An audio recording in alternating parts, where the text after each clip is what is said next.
সুপ্রিয় দর্শক, আপনাদের সকলকে স্বাগত জানাচ্ছি সংবাদ প্রকাশের নিয়মিত আয়োজন নবারুণে। সাথে আছি আমি তাহনিয়া ইয়াসমিন। নবারুণ হচ্ছে উদিত সূর্যের প্রথম আলো, অর্থাৎ প্রভাতের প্রথম সূর্যকিরণ।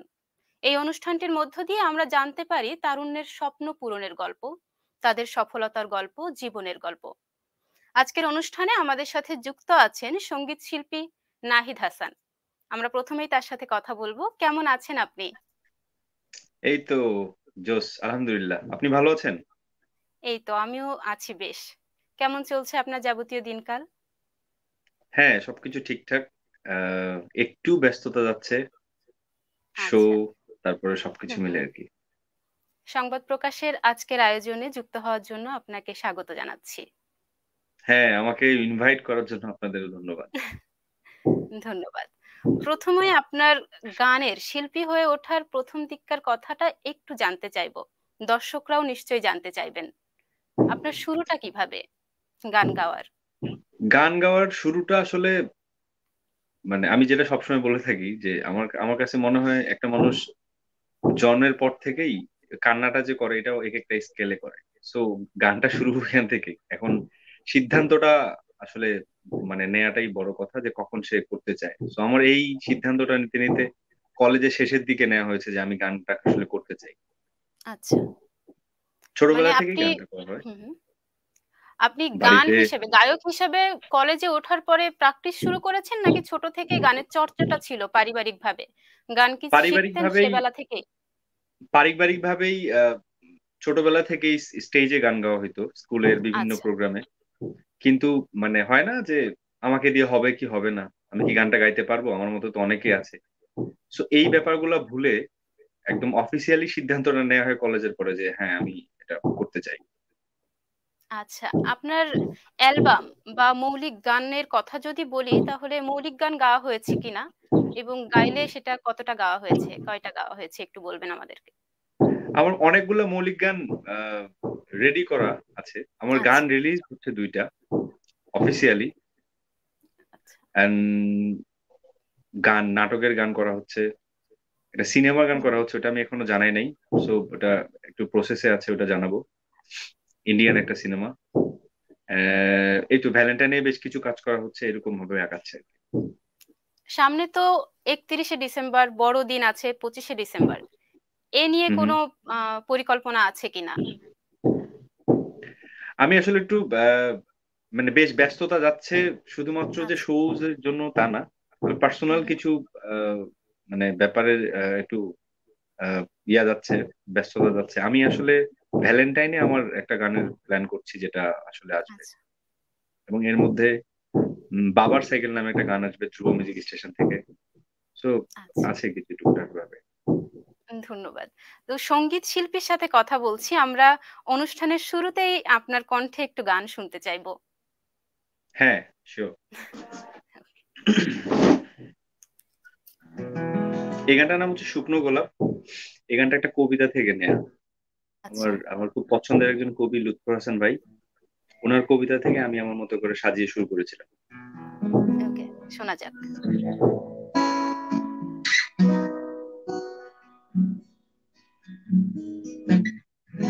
একদিন ডায়েরির পাতা থেকে বের হবে শুকনো গোলাপ, সৌরভ থাকবে না, জমাট বাঁধবে বুকে মন খারাপ, লুকিয়ে পড়বে তুমি পুরনো চিঠি গুলো, আঁকবে চুমু নীরবে,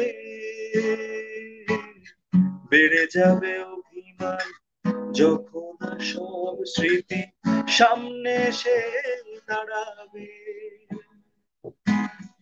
দীর্ঘশ্বাস গুলো ছুটবে দিক বিদিক, আমি তোমার লুকিয়ে রাখা প্রেমিক,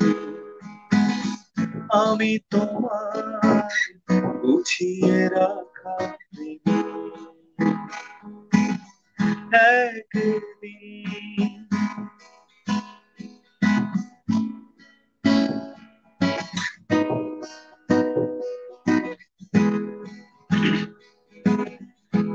পরিচিত চেনা চোখে, অভিনয় হাসি মুখে, ভালো থাকার অভিযোগ চলমান, স্বপ্নরা চাপা থাকে, ধুলো মাখা প্রিয় তাকে, খোলা চুলে কানে বাজে প্রিয় গান।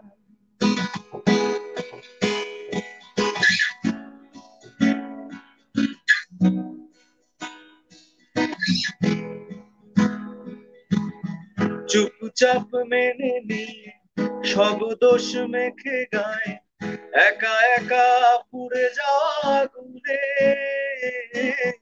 জোছনায় রাত দেখা, অদৃশ্য মায়া শেখা, হাহাকার জমে আছে দুমনে, যা হবার হয়ে গেছে ভেবো না ঠিক বেঠিক, আমি তোমার লুকিয়ে রাখা প্রেমিক, আমি তোমার গুছিয়ে রাখা প্রেমিক, একদিন। Thank you. ধন্যবাদ। আসলে ধন্যবাদ মনে হয় গানের পরপরই বলা উচিত না। গানের ভাষাগুলো, শব্দগুলো বেশি ভালো লেগেছে। আমার মনে হচ্ছিল বাক্য গঠনটা জি, অসাধারণ ছিল। অসংখ্য ধন্যবাদ থ্যাংক আপনাকে ইউ। এই গানটি পরিবেশন করার জন্য। আমি যতদূর জানি এই গানটি আপনার প্রিয় গানের তালিকাতেও আছে। শুকনো হ্যাঁ, গোলাপ এই গানটা আমার খুবই শিরোনামের এই পছন্দের। গানটি। আমার আমার নিজের লেখা সুর করা গানগুলোর মধ্যে এটা হুম, খুবই হুম। পছন্দের একটা গান। আসলে খুব সুন্দর, খুব সুন্দর একটি গান। আমরা এখন একটু পেছনে চলে যাই, এই যে করোনাকালীন সময়টাকে যদি বলি, এই জি। সময়টাতে কিভাবে গানের রিহার্সেল বা চর্চাটা কিভাবে হয়েছিল? তখন আপনি তো রেগুলার স্টেজ পারফরমেন্স করছেন, তো এই বিষয়টা সেই সময় কতটা সচল ছিল? খুবই, খুবই আহ ডিজাস্টার ছিল ব্যাপারটা। আসলে আমরা হুম, তো হুম। কেউ জানতাম না যে এভাবে করোনা কি, এটাও তো আসলে আমরা জানতাম না। কিভাবে না, না। সময় কাটবে, কি হবে, আমরা আসলে কোনো কিছুই জানতাম না। সো আমি করোনার শুরুর দিকে আমার গ্রামের বাড়িতে চলে যাই। আমার গ্রামের বাড়ি হচ্ছে ঠাকুরগাঁয়ে। তো আচ্ছা। আমি যেহেতু আমি ছোটবেলা থেকে বাইরে থাকার কারণে আমার বাবা-মার সাথে একদমই সময় কাটানো হয় নাই। হুম, কলেজ, স্কুল সবই বাইরে। ভার্সিটি তো ঢাকাতে, সবকিছু মিলে আসলে বাবা-মাকে ওইভাবে হয় না যে আমি আমার বাড়িতে মেহমান হিসেবে যাইতাম। তো এই জায়গাটা থেকে আমার কাছে করোনা আসার কারণে আমি আমার বাবা-মাকে নতুন করে জানতে শিখছি। নতুন করে চিনতে শিখছি। আসলে। নতুন করে আমার কাছে মনে হয় আমার জীবনে আরো ২ টা বন্ধু আ বেড়ে গেছে, যেটা আসলে আমার জন্মের পর থেকেই শুরু হওয়া দরকার ছিল। গানের প্র্যাকটিসের ব্যাপারে যদি বলা হয় তাইলে আমি হচ্ছে প্রচুর কবিতা পড়া হয়। সো যার কারণে আমি হুম, হুম। প্রচুর কবিতা পড়েছিলাম ওই সময়টাতে, প্রচুর গল্প পড়েছিলাম। তো ওই সময়টাতে আ টুকটাক লেখালেখির পাশাপাশি সুরও করতাম যেহেতু, সো ওই জায়গা থেকে রেগুলারই বসা হইতো গিটার নিয়ে। গিটার নিয়ে বসলে তারপরে আমাদের এই যে আমরা এখন অনলাইন স্ট্রিমিং এ যে যেরকম হুম, শোজ হুম। গুলো করছি, ওই জি। সময়টাতেও ওরকম শোজ গুলো ছিল। সো এরকম আমি রান্না-বান্না করতাম। আমি মাকে হেল্প করতাম বিভিন্ন কাজে। এভাবেই আসলে সময়গুলো কেটে গেছে এবং ভালো ছিল। আমার কাছে মনে হয় ভালো ছিল। আচ্ছা, গানের কথা বলতে গেলে তার মানে অনলাইন যে প্ল্যাটফর্ম গুলো আছে সেখানে প্রকাশটা বেশি হয়েছে। আর আন্তরিক জি, সম্পর্ক জি। হয়েছে বাবা-মায়ের সাথে। বাবা-মা বন্ধুত্বে বাবা-মায়ের সাথে। পরিণত হয়ে গেছে এই সময়টাতে। এটা খুব বড় একটা একদম। প্রাপ্তি আমি বলব। যে বাবা-মা বন্ধু হয়ে ওঠে তখনই যখন তাদের খুব কাছাকাছি আমাদের থাকা হয়। তাদের অনুভূতিগুলো আমরা জানতে পারি। তাদের অভ্যাসগুলো আমাদের অভ্যাসের সাথে অনেকটা মিলেও যায় সেই সময়। শেকড় তো। একদম, একদম। ধন্যবাদ একদম এই কথাটা সময়টাতে শেয়ার করার সবথেকে জন্য। বড় যে জি, জি। প্রাপ্তিটা আমার কাছে মনে হয় গান নিয়ে, হুম, হুম। সেটা হচ্ছে আমি আমার লাইফে সবথেকে সুন্দর কয়েকটা গান ওই সময়টাতে লিখে ফেলছি, যেটা আমার একটা গান আছে 'বাবার সাইকেল', যে গানটা সামনে আচ্ছা। রিলিজ হচ্ছে। হুম, হুম। এবং 'বাবার সাইকেল' গানটা আমার করোনাতে লেখা, এবং বাবা আগে সাইকেল চালাইতো এবং আমার লাইফ, আমাদের ফ্যামিলি সবকিছু মিলিয়ে আসলে গানটা লেখা। আ ওই গানটা আ আ আমার আমার আমার কাছে মনে হয় যে বাবা-মা এমন মানে বিশাল ২ টা চ্যাপ্টার, যেটাকে নিয়ে আসলে মানে কয়েক লাইন গানে উনাদেরকে না, প্রকাশ করা, শেষ উনাদের করা সম্ভব সম্পর্কগুলাকে না। শব্দে গাঁথাটা খুবই টাফ। না, না। সো সেই জায়গা থেকে আমার একটু চেষ্টা ছিল যে বাবা মাকে নিয়ে কিছু করার, যেহেতু আমি বাবা মাকে নিয়ে কিছু লিখতে পারছিলাম না। হুম বাবার হুম। একটা পছন্দের এক সময় ছিল একটা জিনিস, যান ছিল, সেটা হচ্ছে সাইকেল। উনি সাইকেল চালাইতো এক সময়। তো ওই ও, ব্যাপারটা নিয়ে কাজ করা হয়েছে, এবং গানটার নাম বাবার সাইকেল। এটা খুবই শীঘ্রই আসবে আর কি। কিন্তু আমরা এখনো প্রকাশ হয়নি, যদিও আমরা কি এই গানটা শুনতে পারবো এখন অল্প একটু শোনানো নাকি? যেতে পারে। তাহলে একটু শুনে আসি আপনার বাবার সাইকেল।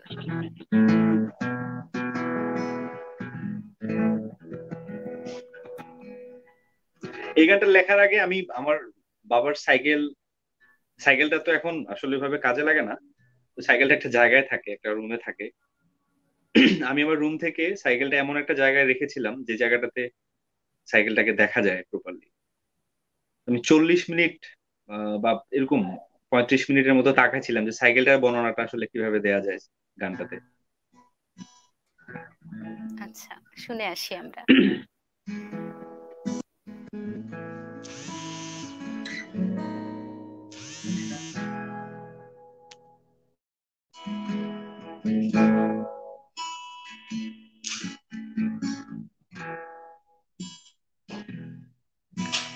কভার ছাড়া পুরনো সিট, ক্যারিয়ারে বাধা দড়ি, ছোট ছোট গিট, হ্যান্ডেলে ঝোলানো ব্যাগটা খালি, গায়ের পাঞ্জাবিটা জোড়া তালি, দাড়ি চুলে মাখানো সরিষার তেল, ক্রিং ক্রিং শব্দে বাজছে বেল। দাড়ি চুলে মাখানো সরিষার তেল, ক্রিং ক্রিং শব্দে বাজছে বেল। বাতাসের বুক চিড়ে ধীরে ধীরে দুই পায়ে পেডেলে যাচ্ছে উড়ে বাবার সাইকেল, বাবার সাইকেল, বাবার সাইকেল, বাবার সাইকেল, বাবার সাইকেল। এরকম ছিল গানটা, শুরুটা। ধন্যবাদ। আমরা গানের পুরো অংশটা আশা করি প্রকাশের পরেই জানতে পারবো। আচ্ছা, আমরা জি জি জি। আপনার স্টেজ পারফরমেন্সের কথাটা জানি। এই ছাড়া আপনার গানগুলো আর কোথায় প্রকাশ করছেন? অনলাইন কোনো প্ল্যাটফর্মের কথা যদি থেকে থাকে আমাদেরকে একটু আমার বলবেন। দুইটা গান, যেটা এসেছে হচ্ছে ধ্রুব মিউজিক স্টেশন থেকে, জি। এবং আরো দুইটা গান ওখান থেকে আসবে। আর নাটকের গানগুলা বলা যাচ্ছে না কোথা থেকে আসে, আমি আসলে এখন এক্স্যাক্টলি জানি না। সো ওগুলো আসলে বলা যাবে আর কি। একটা গান আসছে সাউন্ডটেক থেকে। সো এভাবে আর কি আগাচ্ছে। না, আমি বলতে চাচ্ছিলাম যে যেহেতু আপনি স্টেজ পারফরমেন্স করেন, এছাড়াও অনলাইন প্ল্যাটফর্মে যেমন পেজ বা ইউটিউব চ্যানেলগুলোতে গানের প্রচার বা প্রসারটা আছে কিনা এই বিষয়টা। আমি আমার ইউটিউব চ্যানেলে রিসেন্টলি কাজ শুরু করেছি। আমি বললাম যে 14 ফেব্রুয়ারিতে আমার ইউটিউব চ্যানেলে, আমার পেজে আমার নিয়মিত গানগুলা দেয়া হয়। আমি আচ্ছা, ফেসবুকে মাঝে মাঝে দিই। সো এরকম। মানে এবং আপনি চ্যানেলটাতে আমি, আপনার গাওয়া গানগুলো রেগুলার আপলোড করে থাকেন। জি জি জি। আচ্ছা, বুঝতে পেরেছি। তো এখন আমরা আবার একটু গান শুনতে চাচ্ছিলাম। একটু আচ্ছা, গান শুনে আসি।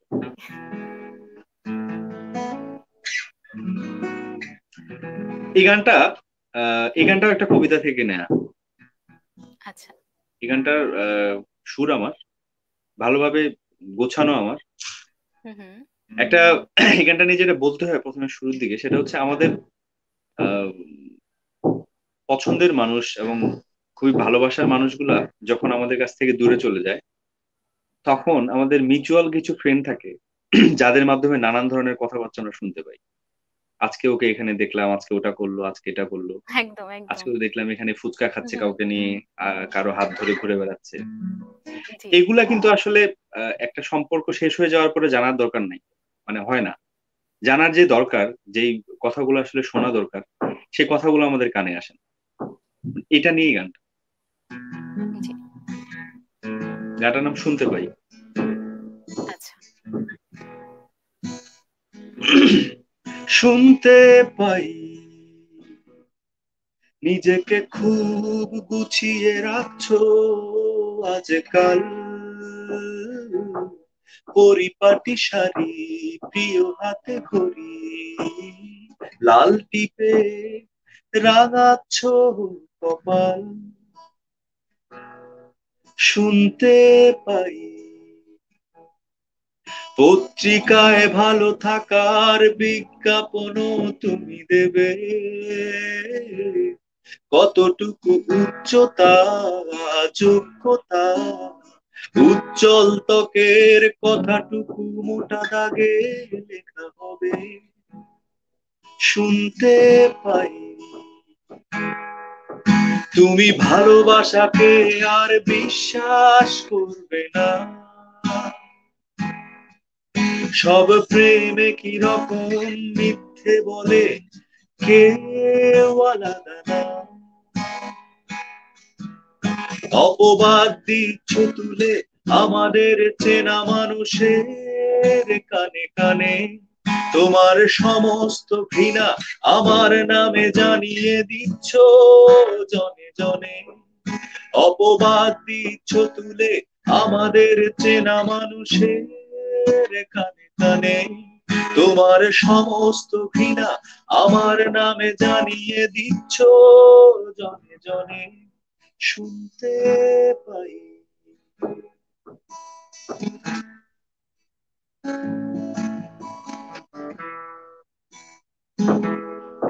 কেবল শুনতে পাই না তুমি কেমন আছো,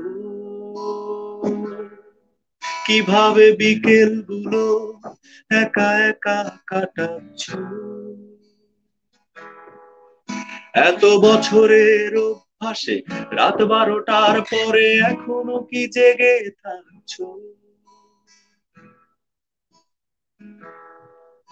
একাকিত্বের অবসরে ঘৃণার কাটা তারে, একাকিত্বের অবসরে ঘৃণার কাটা তারে, আমাকে কি কখনো তোমার মনে পড়ে, মনে পড়ে, মনে পড়ে, মনে পড়ে, শুনতে পাই না, জানতে পারি না। Thank you. ধন্যবাদ। এই গানটি তো একেবারে জীবন সম্পর্কিত একটি গান। আমাদের নিত্যদিনের কাহিনী বা নিত্যদিনের অনুভূতি যেটাই বলেন না, সেটা আপনার গানের ভেতর দিয়ে আমরা মনে হয় বুঝতে পেরেছি। এমনটা হয়ে একদম। থাকে, একদম এমনটাই হয়ে থাকে। তো আপনার গানের এই আগ্রহের বিষয়টাতে যদি আমি বলতে চাই যে জীবন সংলগ্ন গানগুলো আপনার বেশি ভালো লাগে, বেশি টানে, নাকি আমাদের ক্লাসিক সং বা এই গানগুলো আপনার গাওয়া হয় কিনা? আমার এখনকার গানের একটু কথা বলি যে এখনকার গানের ধরানা বা ধারানা যেটাই বলি না কেন, একটু কিন্তু আমরা পার্থক্য বুঝতে পারি। এখনকার গানগুলো তো অবশ্যই আমাদের জীবনের সাথে সম্পর্কিত, ঠিক এমনই যদি আমি আরো কয়েক শতবিংশ আগে চলে যাই, সেক্ষেত্রেও গানগুলো ওই সময়ের জন্য, ওই সময়ের জীবনের জন্য সম্পৃক্ত ছিল। তো সেই গানগুলো আপনার অনুপ্রেরণা অনুপ্রেরণা দেয় কিনা, বা ভালো লাগার কাজটা কতটা আপনি অনুভূত করেন, এটা বলবেন। অনুপ্রেরণার জায়গাটা থেকে আমার আসলে আমরা যারা 90s এর জন্ম যারা, তারা তো জি, আসলে পুরোনো গান শুনেই গানের হাতেখড়িগুলা হাতের হাতেখড়িতে আসা। এবং একদম। আমার কাছে আপনি বললেন না যে জীবন নিয়ে গান, বা আমি আসলে সলিল চৌধুরী, কবির সুমন, নচিকেতা, অঞ্জন দত্ত, ওনাদেরকে শুনে শুনে বড় হয়েছে। আমার শুরুটাই হচ্ছে ওনাদেরকে নিয়ে। আমি আমার জীবনের প্রথম গান মনে হয়, আমার কাছে মনে হয় আমি নচিকেতা শুনছি। তো আচ্ছা। আমার কাছে গান ওই ব্যাপারটাই হয়, মানে আমার কাছে গান ওই ব্যাপারটাকে মনে হয় যেটা হচ্ছে একটা গল্প আমি সরে সরে বলবো, এবং মানুষ সেটা রিলেট করতে পারবে।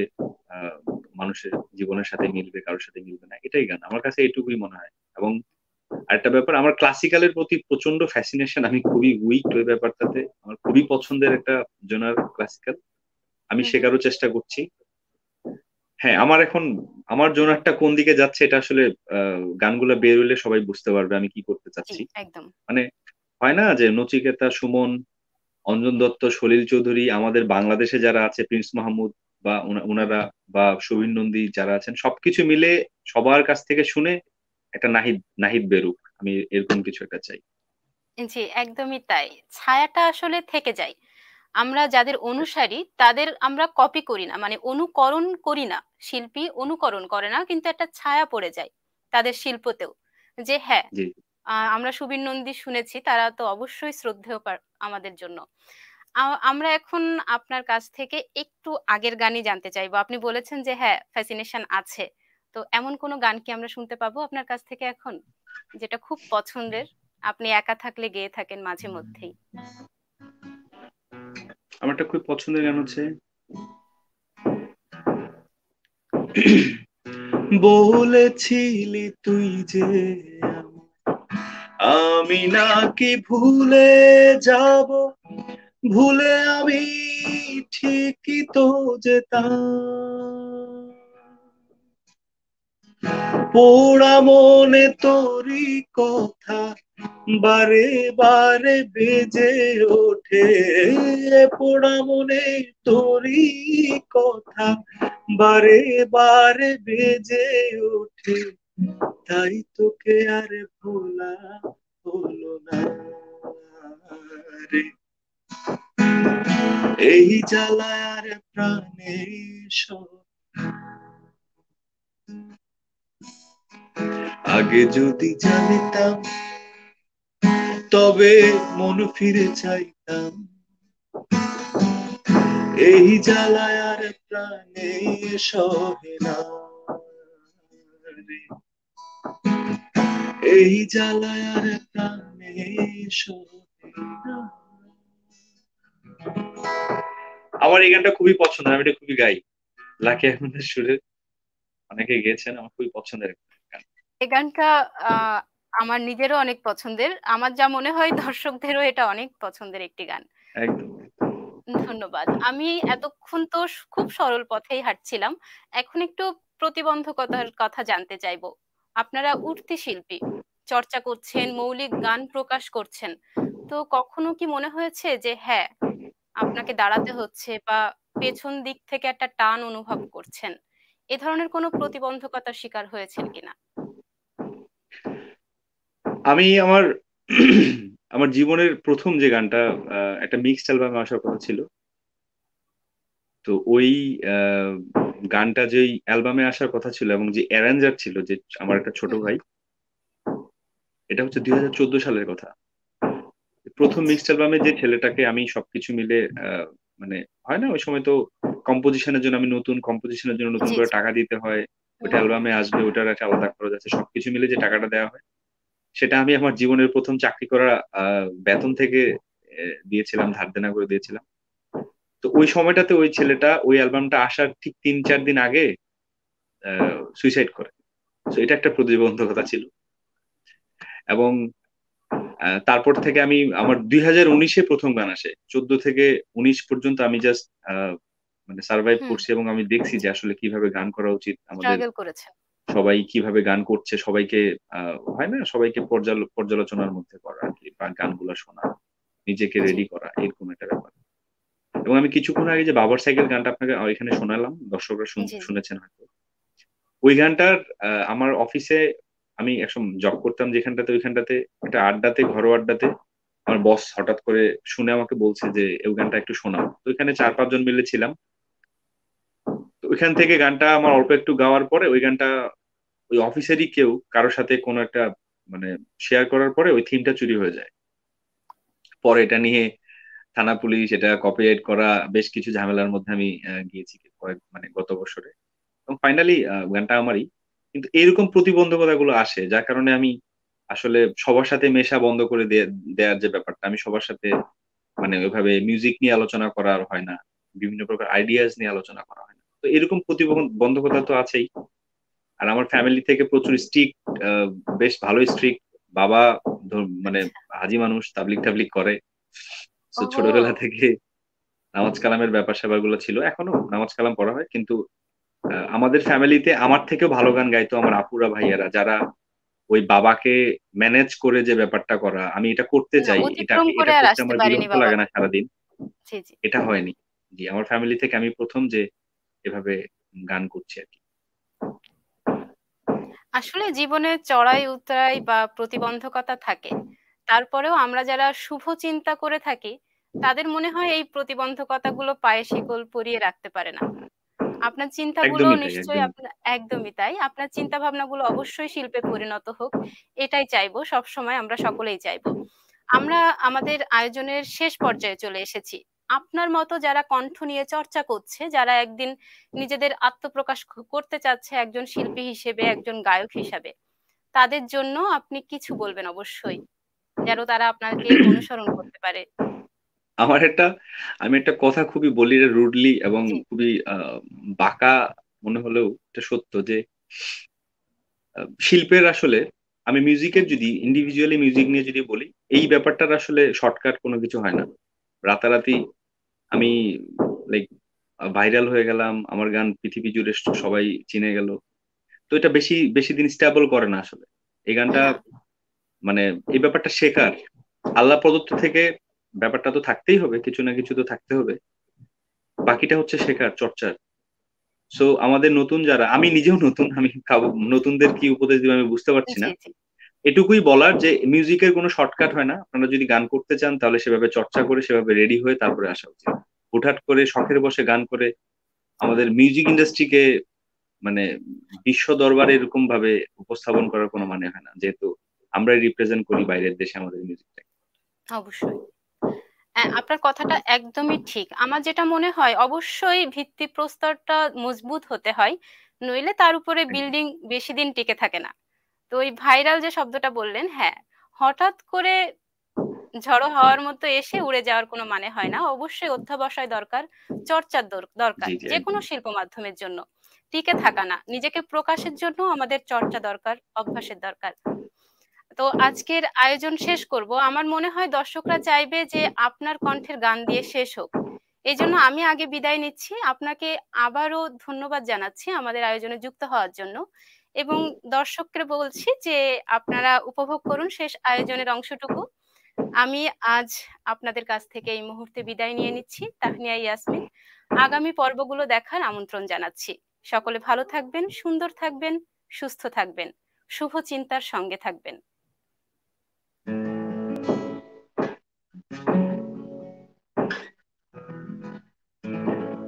এই অনুষ্ঠানে আমাকে আমন্ত্রণের জন্য সবাইকে অনেক ধন্যবাদ। আমি যে গানটা করছি এই গানটার নাম হচ্ছে তোমার পিছু ছাড়বো না। এটা আমার প্রথম গান অফিসিয়ালি। এই গানটা লেখা সুর এবং মিউজিক হচ্ছে অটোমোনাল মুন ভাইয়ের। আমি আমি গেয়েছিলাম গানটা ধ্রুব মিউজিক স্টেশন থেকে রিলিজ।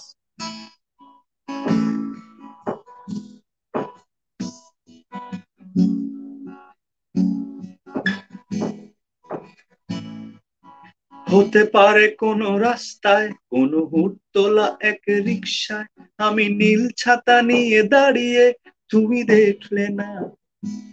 রোদে পোড়া এ রোমিও চেহারা, তুমি বুঝলে না আমার ইশারা। মন বলে যদি থামতে, তুমি থামলে না। তোমার জুলিয়েট হাসি হেসে যদি ডাকতে ভালোবেসে, আমি তোমার চোখে তাকানোর সাহস পেতাম না। আমার জড় সড় এই শরীরে তোমার হাওয়ায় লাগছে ফুরফুরে। প্রেম নাকি পাগলামি বলতে পারবো না। লোকে পাগল বলুক মাতাল বলুক, আমি তোমার পিছু ছাড়বো না। লোকে পাগল বলুক মাতাল বলুক, আমি তোমার পিছু ছাড়বো না। তোমার পিছু ছাড়বো না।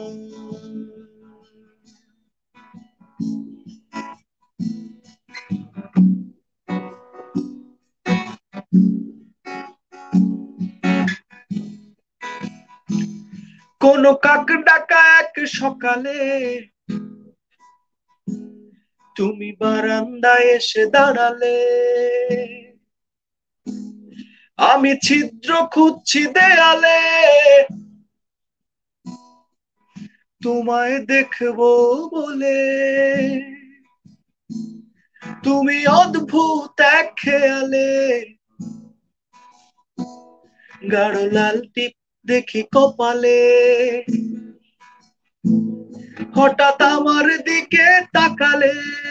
আজ আমি ভয় পেলাম না তোমার জুলিয়েট হাসি হেসে, যদি ডাকতে ভালোবেসে আমি তোমার চোখে তাকানোর সাহস পেতাম না। আমার জড় সড় এই শরীরে তোমার হাওয়ায় লাগছে ফুরফুরে, প্রেম নাকি পাগলামি বলতে পারবো না। লোকে পাগল বলুক মাতাল বলুক, আমি তোমার পিছু ছাড়বো না। লোকে পাগল বলুক মাতাল বলুক, আমি তোমার পিছু ছাড়বো না। তোমার পিছু ছাড়বো